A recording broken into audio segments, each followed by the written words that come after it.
Leaders, have you been feeling like your usual strategies aren't solving the people problems that are holding you back? What if the missing piece isn't another process or procedure, but something deeper? In my newly released audiobook of Inside Out Empathy, I want to help you discover the leadership tool that you didn't know you needed.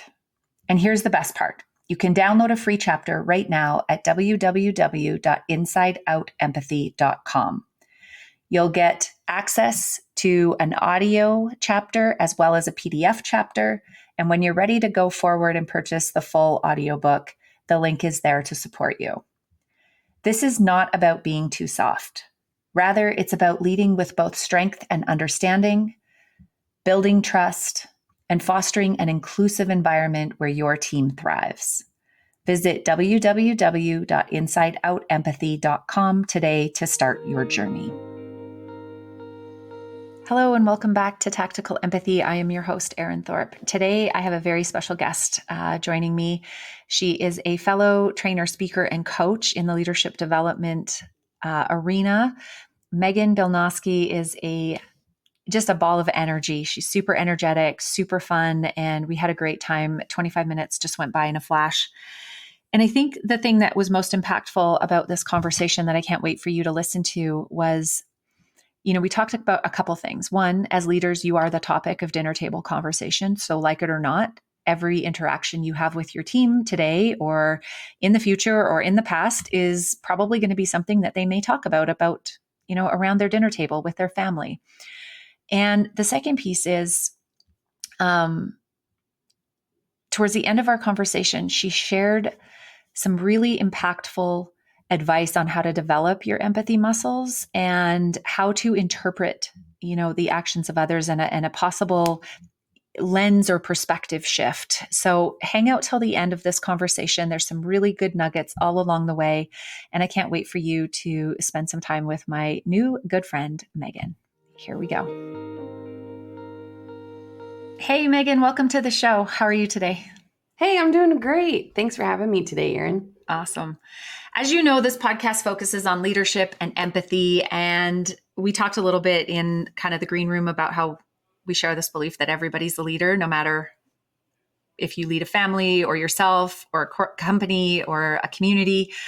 I'd just love to hear a little bit about your leadership journey so far and where you're at. Yeah. Well, gosh. I know. It's a big question. Yeah.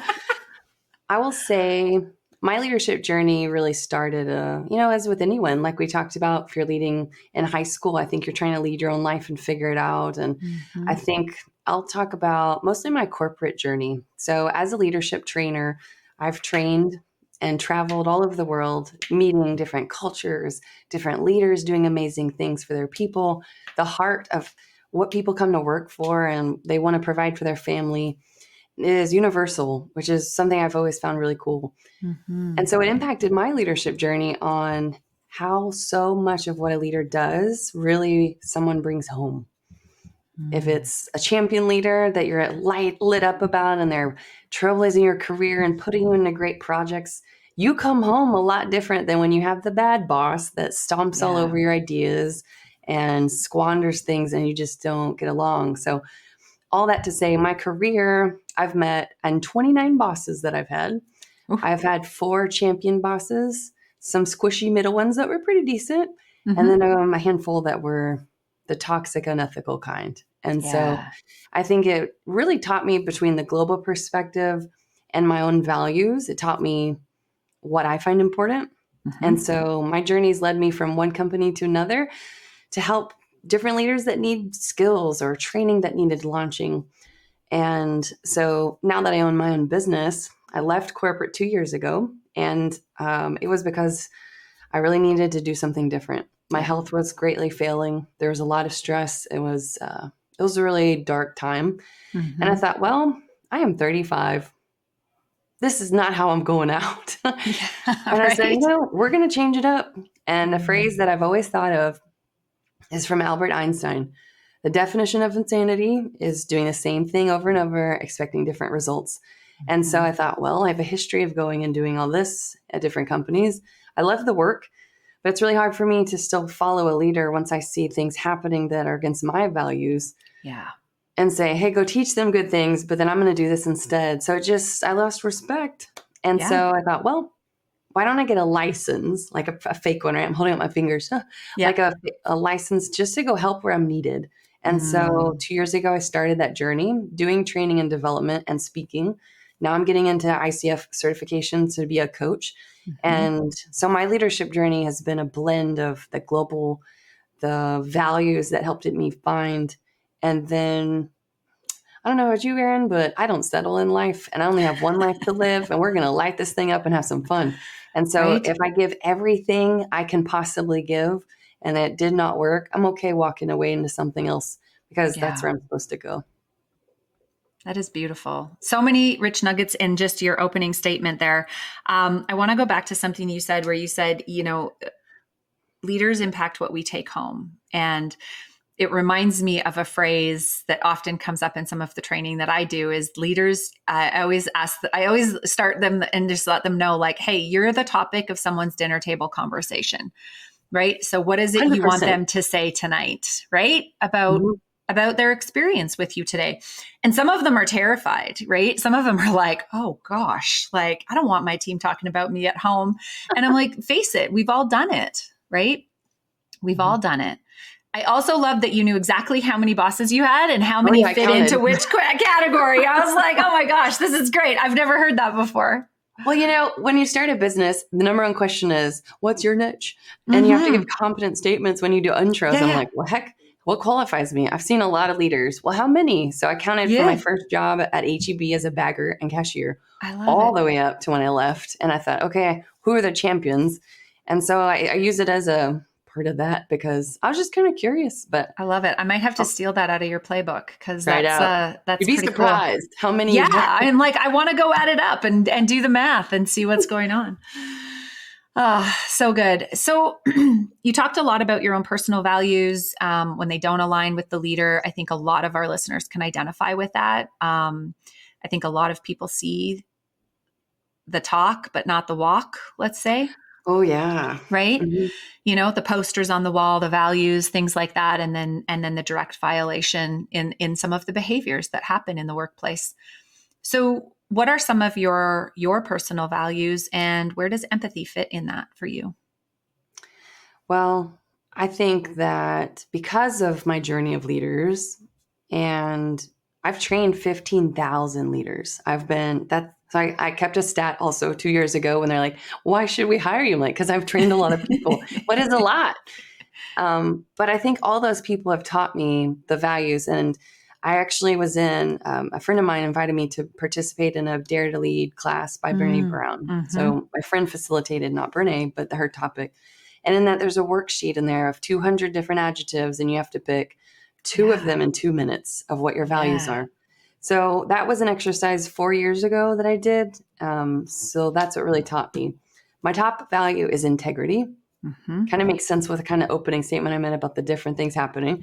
I never Absolutely. understood why it's such an issue with all of it until that exercise. Yeah, And makes sense. my number 2 is fun. With integrity in place, I like to have fun. I like to cut loose. If you follow me on social media, you'll see me dressing up in a clown costume for being president of National Speakers Association. I just like to have fun and live. And so those 2 values, I think, let me be myself.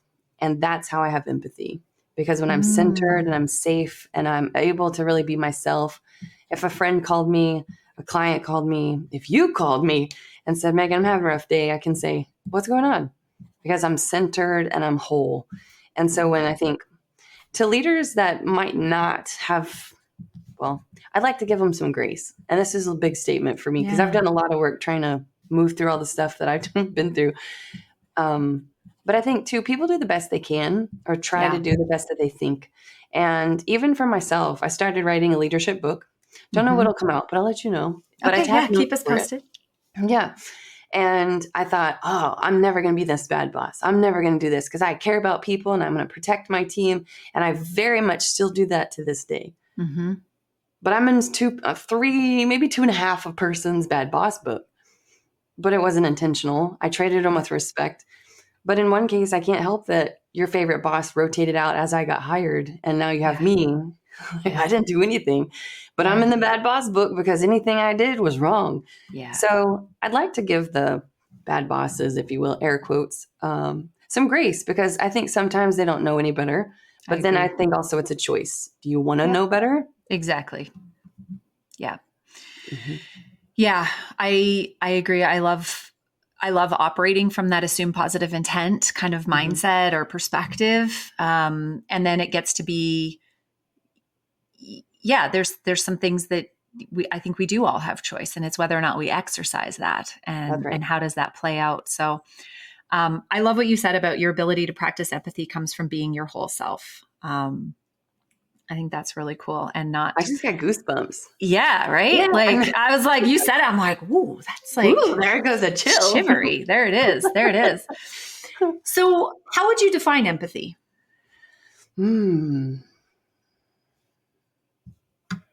I know the classic definitions. I'm trying to think of my own words. I would define empathy as authentically caring about someone to put yourself aside. Beautiful. Yeah. Authentically caring about someone and putting yourself aside. I love that. So if you go through your 29 boss experiences that you've had, how has, or even in your own leadership journey, like you said, you've been in the bad boss books before too. Tell us about a time where you had to really lean on empathy, and like, how did that change or influence the outcome, either as a boss or as a person being led? Yeah. This is going to kind of come with one of my biggest leadership flubs. So here we go. Vulnerability. Hey, I think exactly, right? I think we learn more through those flubs than we really care to admit sometimes. Man, I know I did. So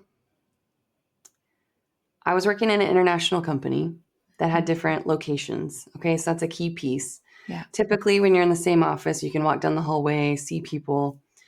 So I had direct reports scattered throughout the world, and I had 5. So it's not like I had millions, but it's 5 people.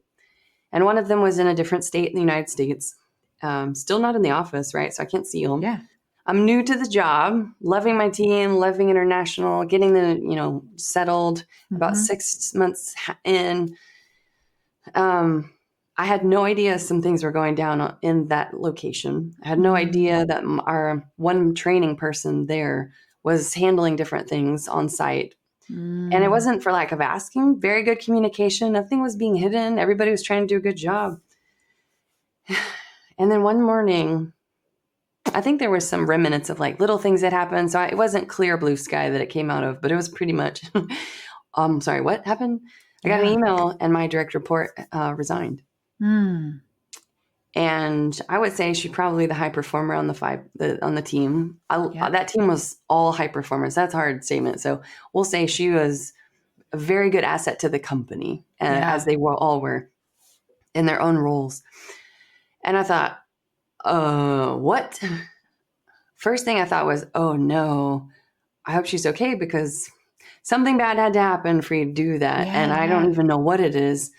Right. And so I called her and I said, hey, got your email. Are you okay? I said, is everything okay? She said, no. And she told me all the stuff that was happening at her location. Now, mind you, it's not out of the blue. I knew some things were going on and there were some challenges and we were working through them, but it wasn't like the end of the whole road just ended.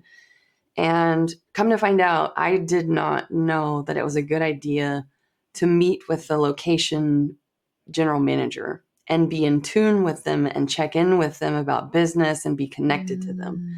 I trusted our team. I trust my people. Right. I know you're on site. If you need something, like, here's the rope, go run. And I had no idea that I should have been doing that. Nobody told me it, but I also, I was too new of a manager to really know to even do that. Yep. And I didn't want it to come across like I didn't trust my team. Right. So the empathy thing part, it was sad to even it happened, but it is what it is. So on the phone with her, I said, what's going on? We talked about it. I canceled some meetings and we were talking about what happened. And she said, I'm just done. Like, I'm done. I can't do this anymore. And I said, okay, well, after listening to everything, I said, if you want a way to fix this, I have one. But if you're ready to walk away, I also respect that. So I really want you to go talk to your husband, and I want you to figure out what's best for you. And I want you to call me tomorrow and let me know what that is. Because I didn't forward her email anywhere. It stayed with me. My boss didn't know. I thought, this is too premature to just light up on fire. Yeah. There's still tenderness here of figuring out if that's the right thing or if it's, I'm hopeless. Like I have no more hope. Like it's gone. Right. And so I was really proud of myself for that, putting a person before the job, because I think that's why that team that I talk about in reference were all high performers. They were a powerhouse. Yeah. And so I think that was a culture we had. She called me the next day and she said, "What's the plan?" And I was like, yeah, all right, here's the plan. You're not going to like it, but here's what we're going to do.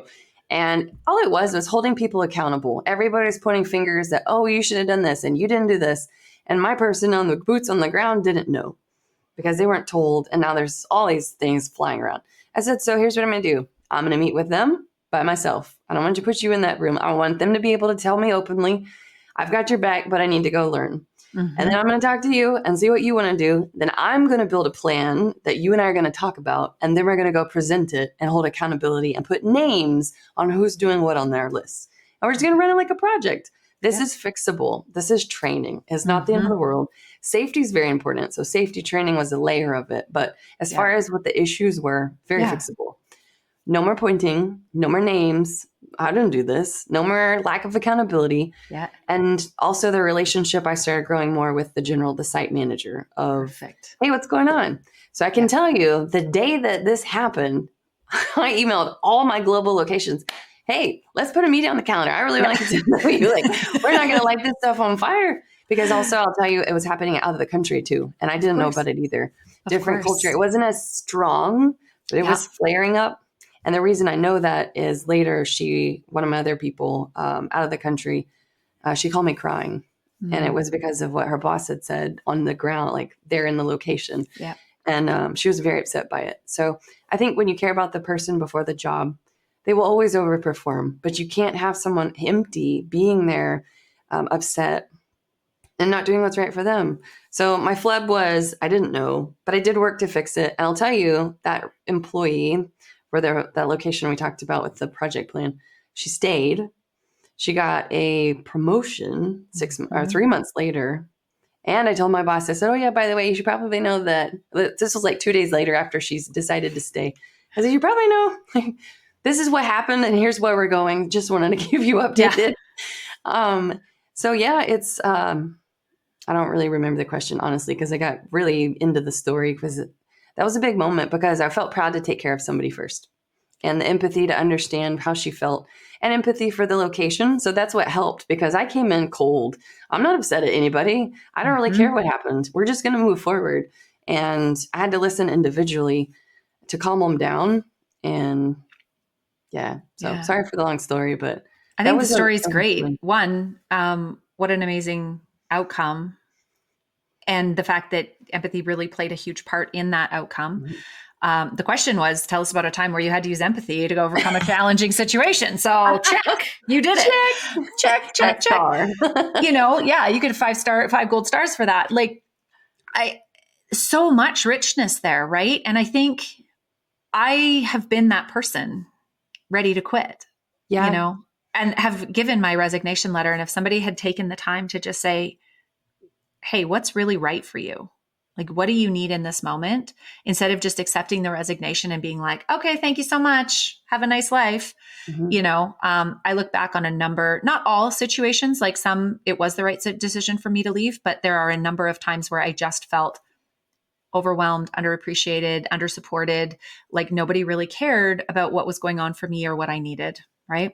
Mm-hmm. And so I love that you leaned into that really vulnerable moment. And there's something else in your story. I often talk about the need for inside empathy, which is for ourselves. So like caring and compassion for self, and then this outside piece, right? Which is the caring about others. And you really demonstrated both in that story. Like you didn't beat yourself up.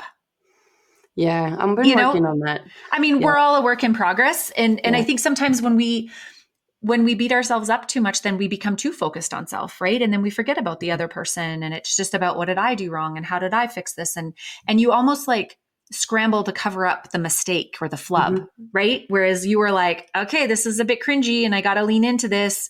Mm-hmm. And sure, I didn't know what was going on in the situation. But you didn't let it stop you from then practicing the outside Thank you. empathy with your team member. I don't think I've ever recognized that. I knew I had to fix her more than me, which is why I had to find empathy that way.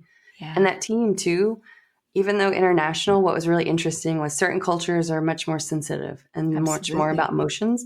Yeah. Some are very blunt, right? The Yeah. UK, our friends across the pond, man, you can have some drinks with them and they can just let it Lay it fly out. and it's hilarious. Yeah. Um, but leaning into that empathy too, I think Yeah. also when I think about my four amazing managers, they did things that inspired me. Yeah. And I've even followed up with them afterwards. Like my very first one out of college, I wrote him probably about 7 years ago. And I said, hey, you should probably know I still do what you did to me. I now do with my team. Hmm. And he used to do. And so it's inspiring from people that are doing, like, it's a connection. Yeah. And for that high performing team, right? The person I described in that story that we did a project plan with and she stayed, another peer on that team, her spouse was in the hospital with some blood disorders. Mm. And I don't know about you, but I've never tried to mail flowers internationally because that was interesting. But I used my own money. Yeah, That was I care about them that much. that's right. And so I got flowers delivered in Brazil. So that was fun. Wow. It was figuring out how to do all of it to do Yeah. something for her. And I'll tell you, she was on a conference call with our team from the hospital. That's how Wow. devoted. She's like, oh my gosh. And then someone else, and I don't want this to come across like boastful. That's by no means what I'm trying to do at all, because barely any people know this, these stories. But I think too, it's an example of what does it look like? Because Yeah. sometimes there's so much going on in the manager world or the leader world of all these things you're supposed to do. When it boils down to it, there's very simple things about caring. Like another guy on that team, he lost his dog. That was his best friend. And I sent him some Tiff's Treats cookies if you're here in the States listening, Yeah. um, because he lost his dog. And that team still, until about a couple years ago, we still talked on WhatsApp. The Yeah. people were still there. So if you want to talk about leadership and empathy and the power Yeah. for business, Yeah. you're talking about caring about people and they give you discretionary effort beyond All day anything. long. Yeah. And that dinner table talk is, you're not going to believe what my boss What's did. it today? Yeah, I love that. So that brings me to my next curious question that I ask all the guests is why do you think it's so hard for people to practice? Some leaders, like why do you think empathy is so hard to practice? Well, I think there's a lot of layers to that. I Mm-hmm. think that I'm not sure a lot of people are very self aware. I think that Mm-hmm. you might think you are, but then there's more to learn. I'm becoming a certified ICF coach. And trust me, in the past 6 months of class, I've learned a lot that I didn't Yeah. know was there. So I Yeah. think depends on if they're open minded to learn about it. Mm-hmm. And then I also think the old way of leadership Yeah. is changing for the Yeah. better, I think. And Mm-hmm. I think the old way of leadership didn't allow it so much to be successful. I And so what agree. you're seeing too is throughout organizations, normally you have to have more experience, which just means more lifespan. So the Mm-hmm. higher up in the organization, the further along in the past, you've also been a leader. So I think there's this change of what does it look like to be a successful leader? Yeah. And I think the demand of COVID that broke all of butt in seat management of if I have to see you to manage, and all the millennials and the Gen Zs, everybody's challenging to be virtual. I think you have the different shift of leadership to be able to say, empathy is okay.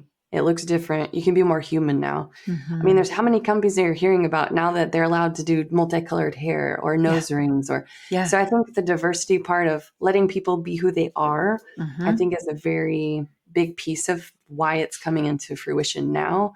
But Yeah. I think it's hard. You want to make money, you want to eat and put food on the Yeah. table, then you better do what your boss says. Or, Yeah. like you got to fit into this culture and they don't want you to have empathy. You got to fire someone. I've done that. That's freaking hard to sit across from somebody It during is. COVID and say, I'm Yeah. so sorry.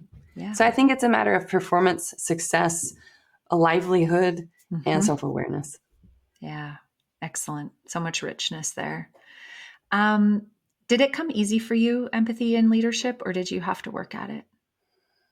I think I have to work on not having as much as I normally do. Mm. Yeah, I'm one of those wear it on your sleeves Mm-hmm. and I work really hard. So I take it personal because I try really hard at whatever I do. And so I think it's learning the business side was actually more hard for me. Yeah. Mm-hmm. I talk a lot about that as well in other areas, how there's this like spectrum, and we have some that are like, I don't do emotion. And then we have others that are like, I do all the emotion. And it's about both sides coming to the middle, right? Where we have empathy and boundaries and, you know, accountabilities and caring, right? And that is the work, I think, for all of us as leaders. And then once you get there, like, how do you stay there? Because it's a bit of ebb and flow back and forth. And some situations demand different things, right? Yeah. And all your people, if you're leading people, if it's direct reports, matrix organization, they're going to challenge you because they're all different. They're So all you could get different. in your strive and I'm Yeah. good. And it's like, woof, what happened? Yeah. There's Yeah. there's a whammy coming. So what if you could leave our listeners with one simple like tip or technique or practice that they could use to increase their empathy muscles or build their empathy muscles, what would you tell them to do? As a certified professional in everything DISC and an authorized partner, it's one of my favorite tools to understand other people. Mm-hmm. And so what I would leave everybody with is people are not normally doing things against you. They're doing things for themselves to meet a need. And that quote is actually from a master trainer, DISC trainer, a friend of mine, Pete Inahosa. And I've never forgotten it because in the moment of leadership, when you take it personal and you get mad about a response, are they doing it against you or are they doing it to meet what they need? I need details. I need information. I need to express what I feel or I need to get it done. Yeah. And so if you think about it like that, it helps you separate the emotion from it to be able to be not just a knee-jerk reaction, but a response that you chose. Love it. People are not doing it against you. They're doing it to satisfy a need. Mm-hmm. And he adds more words on that. That's my short version. Yeah. I think I shortened it even more, but I love that. Thank you. So Megan, how can people get in touch with you if they want to know more about you and your work in the world? Oh, yeah. Well, I'm a leadership trainer, speaker, and coach. And you can find me most often on LinkedIn. I also have an Instagram account and also on Facebook. But my company is named IMSPIRE. It's modeled after the word inspire, which in Latin means to breathe life into. Mm-hmm. And so you switch the in with an M and you get a little Megan twist. Mm-hmm. And so my mission is to inspire leaders, no matter where they are, to be able to overcome the challenges they're dealing with because they're real ones. And if they can be champion leaders, the 4 that I've had, if we can have more of those, then that's my mission. And so you can find me on social media. My website also is www.meganbillnoske.com. I'm an open book, as you probably can tell on this call.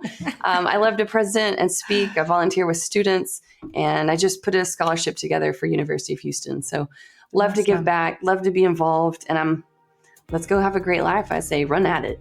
Run at it. I love it. Thank you. It sounds like the perfect place to leave our listeners. Let's go run at life. Let's do it.